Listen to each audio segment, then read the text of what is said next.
Hi, my name is Lindsay. This is my crafting YouTube channel, One Cat Crafting. Comes from the expression one cat leads to another. Today is Wednesday, August 5th, 2026. This podcast will cover the entirety of July 2026. Normally I would have done a YouTube video mid-month update a couple of weeks ago. I didn't. I was on a rant about having some issues with my spinning wheel. So this podcast will cover more time, but it has less to discuss because I've apparently been enjoying the summer instead of staying at home crafting. First in my crafting journal notebook, which is what determines the order of my episodes, fully finishes. Since I saw you last, I have pinned, laced, and framed When Life is Done by Silver Creek Samplers. That's at home, so I'll pop up a photo. I didn't want to bring it in and risk damaging the frame. This was stitched. The stitching was finished some time ago. It is a memorial tribute to my maternal grandmother. And the only intentional changes that I made to this pattern were to replace, it used to say I and then heart you, and I changed it to I love you. She grew up in a very Hungarian household. They didn't commonly say that they loved each other. She wasn't really comfortable saying it with her family until towards the last 10, 15 years of her life. So it was important for me to change that from a heart to the actual word love. Obviously, I've customized the gravestone marker in the pattern to have her initials and her year of birth and death. I don't think I made any other intentional changes. The next fully finished that I have, and again, I'll pop up a photo, it's framed at home and I didn't want to bring it in, is the Rolodex Mourning sampler by Bendy Stitchy. Again, the stitching was finished quite some time ago, and I pinned, laced, and framed that recently.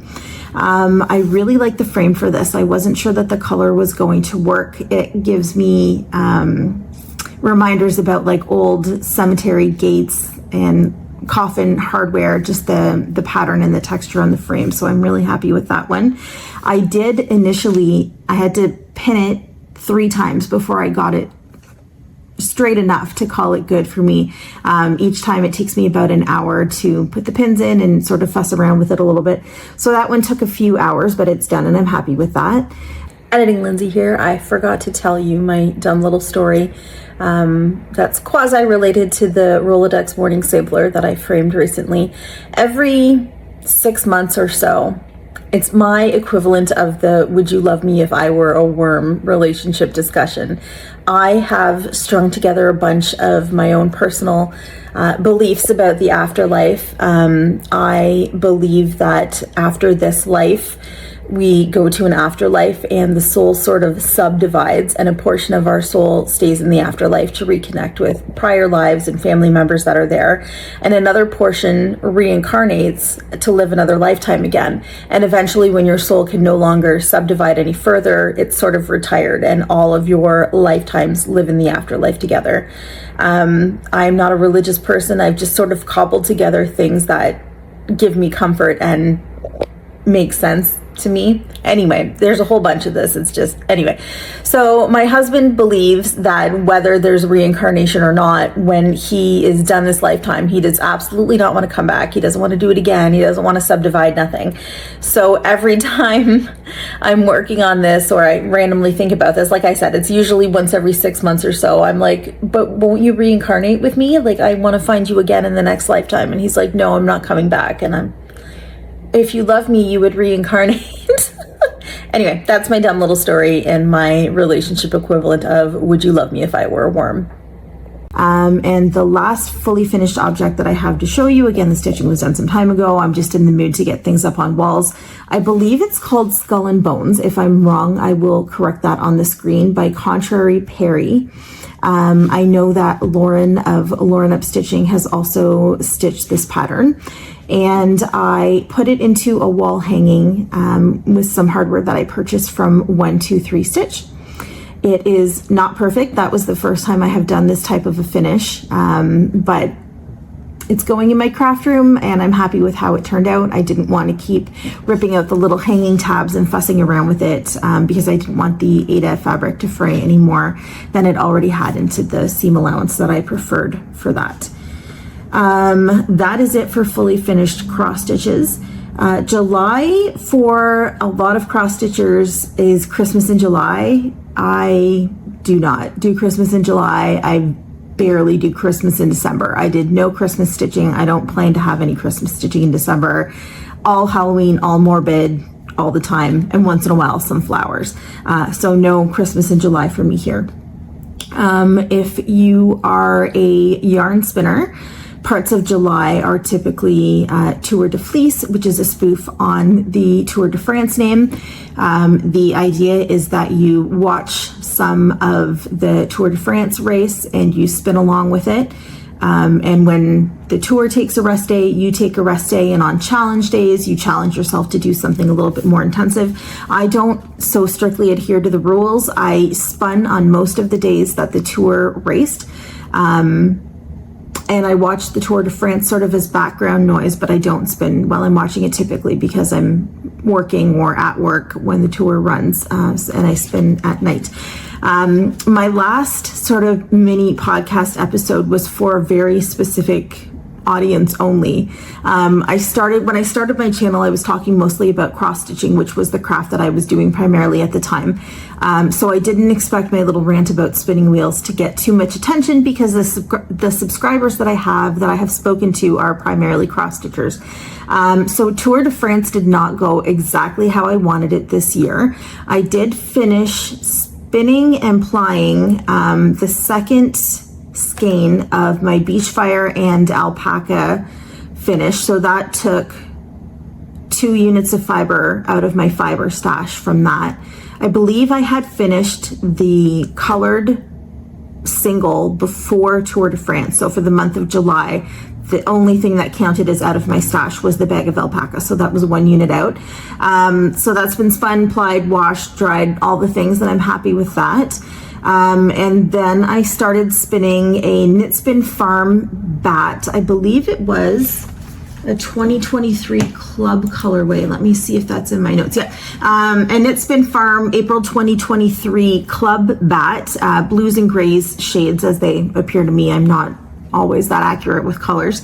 And I spun that entire bat as a very thin single. So 1 single strand of very thin yarn with the intention of either 3-plying it, so 3 strands from 3 separate bobbins, and you twist those all together and it makes a yarn with 3 different layers, or chain plying it, which is another form of 3-plying it. And when I went to ply it, my electric eel wheel spinning wheel 6.0 just had an absolute fit. I won't go into it too much because I talked about that in my rant. I've had some issues with this wheel, and I expect that from any of the Dreaming Robots tools that I kickstart, because that's the first time they've been largely sort of crowd tested. So there's always going to be feedback. There's going to be changes and improvements and stuff that can be done. But I feel like I've had more bad luck than normal with my 6.0. Also, if you weren't around for my last little rant, I have 0 patience. I want my wheel to work 99% of the time. I don't have a problem doing maintenance like oiling and changing bands and stuff as they need it. I don't want to fuss around with changing motors all the time. I don't want to have to ask my husband to change my motor all the time. I just want it to work. And because it was not when you ply, you spin the wheel in the opposite direction that you spun it in to spin yarn. So something about that wheel turning in the opposite direction, it was not having it. So I still have all of those single strands of that Knit Spin Farm bat just on bobbins. And when you chain ply, as I understand it, and I'm not a crocheter, it's a motion similar to crochet where you make a loop and then pull the yarn through it. And perhaps because I've never learned to crochet, I cannot chain and ply at the same time. I have to chain to a ball and then ply later. My brain just can't do those 2 things. So it's always a bit of a more lengthy process for me to chain ply something than it would be to just 3-ply, 2-ply, whatever. So that yarn is not finished. It's still on bobbins. And after that, I started spinning, I believe it is an old Akara yarn, and she has closed her shop up now, Fiber Advent. And I had previously taken the chunks of that Advent that were darker and plied those with Gotland lamb fleece. And so now I'm working on spinning the singles from the Advent calendar that are lighter. And I'm thinking again about chain plying those. So that'll be another big time consumer for me to chain everything and wind it onto a ball. But that's all that my wheel is letting me do at this moment. I also do have a shacked ladybug wheel. Her name is Cricket, and she is in the basement in the craft room. And I'm hesitant to bring her up just because of the floor space that she will occupy. And I mentioned that we have a 1-year-old golden retriever who has never seen me use a treadle spinning wheel. So it's just, I mean, it's harder to stop a treadle wheel from spinning than it is for me. For an electric eel wheel, you just hit the button and it's off. But if his tail or his whiskers or anything get too close, it's not fantastic. So I will talk in my next episode about what I'm doing about my electric eel wheel spinning wheel. And I hope to have those singles plied up by the time of my next episode, which will either be mid-August or end of August, beginning of September. But that is about it for Tour de Fleece, Tour de France for me. Like I mentioned, I didn't get as much done as I wanted to, but such is life. What is next on my list? Acquisitions. I have, in addition to the frames that I purchased, and I'll pop the website on the screen to finish the framed cross stitches that I have so far.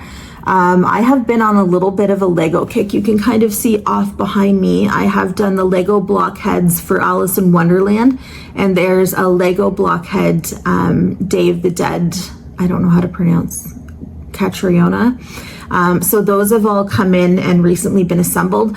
I also have at home the house from Up. The Lego kit has been fully assembled, and then I took it apart a little bit so that the cats didn't break it while I was waiting for some sort of a case or safe place to put it. And I didn't want to talk about August in this, but I have sitting on my desk some more Lego. And then another part of the Up blockheads that I came to work to this morning. So I'm excited to do those. I tend to do them on lunch hours and breaks at work in chunks because we have 2 large Maine Coons at home and a puppy, as I mentioned, and getting a space where they can't get into to steal or knock away, little pieces is a little bit challenging. But I did do the Up house at home with minimal problems. So I'm not sure if those will end up on my desk or at my house. Knitting is next in my craft book.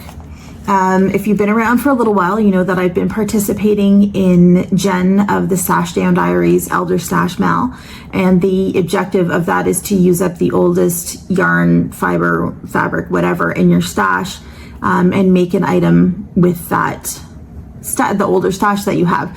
I was randomly contacted on Ravelry by a woman in, I believe she's in BC, who had lost it playing yarn chicken for a garment, and she needed a single skein of a yarn that's no longer produced. And I happen to have one single skein of it in my stash. So I've sent that out to her, and because that was classified as elderstashmal, which for me is any yarn that I purchased and received between 2017 and 2018. That was about 274 yards out of my stash, and I mean, it counts for me as yarn leaving my stash. I don't have it anymore, so that was an easy win. I also finished making, I believe it's my 5th, a ripple bralette by Jessie May Designs. I don't have a photo of that as a finished item yet. I will link my Ravelry down below. There are photos of me wearing the other 4 that I have made. The first thing that I do when I find a knitting or a sewing pattern that I might like to make is look for a photo modeled by someone who has a similar body type to me. So I try as often as possible to post finished object photos so that anyone looking at this pattern that's roughly my proportions or size can see someone similar in type to them that has made that item. So all told, that was 436.40 elderstashmal yards out of my stash, which is fantastic. And from the Tour de Fleece, I ended up getting 2 fiber units out of my stash. A unit of fiber is a bag of fleece, whatever form it comes in. It's one thing. It's not by weight or by yardage like I classify my yarn. Also cross stitching during the month of July. I was invited. Sarah's Stitchy Spot has like a lottery process where you enter through comments on her channel if you want to join one of the, I believe it's bi-weekly Zooms that her channel hosts. And I commented Zoom on one, and I was selected to participate. If you're somehow not watching Sarah and you're watching me, please go check her out. She is a delightful, kind, very excited about her craft kind of a person. So like I mentioned, if by some small leap you're watching me and not Sarah, I will link her below. And her Zoom, I believe, lasted just under 2 hours. And I must have been knitting during that. I was knitting during that. So no cross stitch during that, but I had a great time. I will definitely enter her lottery system again and hope that I get to appear in another Zoom with her. Also cross stitching wise, Lindy Stitches held the midsummer virtual stitching retreat event. I purchased a ticket to that and attended for maybe half an hour. Last summer stitch event that they had, I did really well. I was participating in different Zoom rooms or whatever the equivalent is for the platform that they use. I was talking to people, and this time I just didn't want to. I logged in, I downloaded Cam the Stitcher's free pattern. I purchased one pattern from the shop, and I watched all of the YouTube lives that I was interested in, and that was it. I logged out. I didn't talk to anybody, didn't go to any of the tables, nothing. In fact, for the entire month of July, I did essentially sweet fuck all in terms of cross stitch. I spent a whole page in my craft journal to only stitch 91 stitches for the entire month, which is pretty much in keeping with my personality. I've mentioned on prior episodes, I'm either obsessed or disinterested. I'm either stitching every single day and not knitting at all, or I'm knitting every single day and not stitching at all. So it's just kind of the ebbs and flows of my personality. But yeah, 91 stitches, and I spent a whole page in my journal, which was the most annoying part to me. I think this episode I'm going to talk, I'll try and figure out timestamps below. I did have 2 separate days of geocaching this month. So I'll save that spiel for when I get towards the end of the episode for anyone who's not interested. And what else is there on my list? Other acquisitions for this month. I mentioned the frames for the cross stitches that I fully finished, and I showed you my Lego kits. I also purchased some fabric to make a duster pattern, and I'll pop back in my inspo photo. I ordered a black lyocell twill fabric, and I'm not sure. I'm thinking about using the lichen duster. I'm just not sure about how I can adapt that to have a very open front. I don't want the front panels to touch at all. I want it to be obviously designed to be an open front garment. So I'm not quite ready to stitch that up yet. I went to Value Village, I think, and purchased some curtain panels and cotton or linen top sheets that I'm going to hack up and use as a muslin. So there's still quite a while until I'm ready to sew that project, but it's in the planning stages. Also this month, I joined just for the month Artsy Housewives Patreon and purchased the Harpy pattern. Love it, love it. I don't have any interest in stitching the most of the pattern. Literally all that I want is the Harpy. Let me show you. So this is how Markup RXP has saved a photo of her pattern. And again, I think it's off her Patreon now. Normally her designs, I like them, but I just don't want to commit to stitching them. But I saw this Harpy and I needed her. So what I have done is marked off as completed all of the stitches that aren't for the Harpy. Except I don't want to stitch her little antlers, so I've marked all those off as completed. So if I go to my info panel, It shows me that the total stitches for this pattern, as detected by Markup RXP, are 25,499. And by marking off as complete the stitches that I don't want to stitch, I have reduced the total stitch count from 25,499 to 4,336. So essentially, before I even start this pattern, I'm 83% finished. So I don't know when I'm going to start that, but I have plans to. I've purchased it, and like I said, I've marked off all of the stitches. I think that was it for acquisitions that you want to hear about this month. I did also need a new oven and washer dryer, but that is not craft related. Yeah, that was it for July. I have a funny story to share with you that I had previously said I wasn't going to tell anybody. So last August we moved into our house. Well, we purchased the house. So moving it took some time, but anyway, and I wanted to grow some garden in like a tiered potting arrangement that I had. So I purchased some local organic garlic from somebody in my area, planted it and everything in the cold last fall. And over the winter, when I went back to check on them, I thought that they had all sort of rotted away, improper drainage or whatever in the planter. I'm still learning. Early this spring, one single bit of greenery started growing from this pot. So I fed it and I watered it and I loved on it all summer, assuming that I was going to get one bulb of garlic. And I mean, that's better than no bulbs of garlic. And last week when everyone in my area was harvesting their garlic, I went to pull mine out of the planter and it was a teeny cob of corn from a corn kernel that the birds that I feed had dropped in my planter. And my husband has been killing himself laughing at me for probably a week and a half now. He kept saying, that looks different than the garlic at my parents' house. And I'm like, shut up, Kevin, it's fine. Like, just leave my garlic alone. But nope, he was right. It looked different because it was corn. So that is my very, very sad, not at all self-sustaining in garlic or corn crop for the year. Wah wah. I'll try again this fall. And now lastly, on to geocaching. So geocaching and travel. If you are not familiar with geocaching, it is essentially a GPS-based hide and seek game. Nowadays, there is an app on your phone that is fairly accurate unless you are up in a mountain or deep in the forest or somewhere without reliable signal. You download the app on your phone and you can look around you for geocaches to find. And essentially what they are is containers of various, sizes and formats with a log inside, and you sign what is similar to a hiking trail name.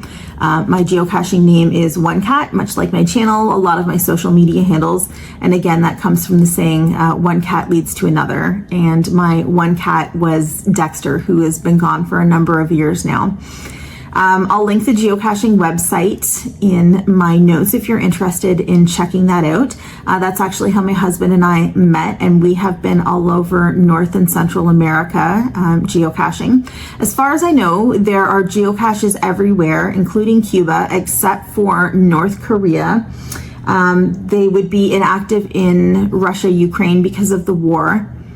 Anywhere that prohibits GPS technology, there are no caches. So I have a handheld GPS device, which I take when we're, like I mentioned, out in the woods, up a mountain, whatever. For the most part, people use their phones nowadays. So for my first day of geocaching, I traveled from where I live to Orillia, Ontario to go see a friend for the day, and cached my way there and back again. So I'll move over a little bit so I have room for photos beside me. I'll run some photos of the sites that I saw while I was out geocaching. And then we had another geocaching day over the weekend. My husband and I and a friend of ours essentially cached from the town that we live in to Cobourg, Ontario, and back again up through Northumberland County. And I will insert some of those photos as well. Most of them will be me in old cemeteries, because if I am left to plan a trip or a route or whatever, it's going to be as many old cemeteries as I can find. Very similar to the travel journal that I'm putting together. I went back as far as I could remember, probably to my early 20s based on my Facebook and then later my geocaching account. And I'm doing a travel book because my memory is terrible. If I don't have some sort of a written reference, and my husband wasn't with me, I don't know. I don't remember. So when I'll show that to you when it's more current, but it's going to be, here's a picture of me in an old cemetery, like on every page. I just love it. So that's what we got up to over the long weekend that was in Ontario this past weekend. And I had an extra couple of days off, which I spent trying to get the house back together after needing to have 3 appliances removed and 2 appliances installed. It disrupted the furniture in 2 floors of the house. So it was a big project for me. So I think that about wraps it up. I have been cross-stitching in August, and I'll show you that whenever my next episode is, but I wanted this one to just contain as much as possible the month of July 2026. So if you originally found me through cross-stitching, hang in there. I'm coming back in a couple of weeks. But I think that's it. And if you have any questions about geocaching, feel free to message me. The sites that I have seen and the places that I have found because of this app and the people that I've met, just life altering because I met my husband this way. But this beautiful sites, beautiful trips that I've planned. It's stunning. I love it so much, and I don't see myself ever stopping geocaching. It's such great fun. If there is any kind of an interest in this, I can do another separate episode talking about some of the travels that I've done, the different types of geocaches that there are. Let me know in the comments below. I also just wanted to take a quick second and say thank you for everyone who has viewed my last couple of videos. I mentioned the video before this was just a rant about my spinning wheel, and it won't be applicable to anyone who is solely a cross-stitcher and found me through my cross-stitch content. But the video before that, I was not having a great mental health time. I was feeling very defeated and less than, and comparing myself to the lives that people my age are living versus mine, which is never a good thing to do. But I wanted to say thank you for the people that watched that video. I saw through YouTube analytics that more people came and started watching that video and left as soon as I started oversharing than did actually finish the video. And I get that's not everybody's cup of tea. I am a very open TMI person. I very much feel that the more people speak about their mental health difficulties or the struggles that they're facing in day-to-day life, the more people they will help, the more connections they're going to make having those things in common. House of Hood, I'll pop a link to her YouTube channel below. She is sort of a similar personality, facing different struggles in her life. She has a lot of physical health issues. She is also very open about them. She shares during every episode, and I think it makes people feel less alone if people are comfortable enough sharing that information about themselves. So again, in the small chance that you have found me and not found her, have a look at Holly's channel. She's a delightful person. She will be the first to tell you that she answers messages and everything as she's able, which is totally fine. We don't owe anybody our time, full stop.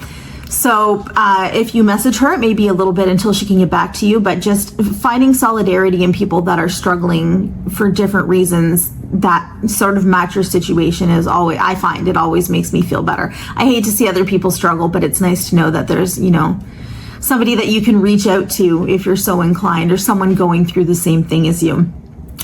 So despite the drop in viewership after me having a bit of a TMI speech, I'm going to continue doing those, and go check out Holly. She's a lovely human being. I'll see you back hopefully in a couple of weeks. Like I mentioned, I have been cross-stitching. I was knitting while we were out between geocaches the other day, so I should have some knitting progress. And I hope to have a resolution to my spinning wheel situation. So stay tuned for that. Have a lovely day. I hope that you get all the crafting time that you need, and I'll see you shortly. Bye-bye.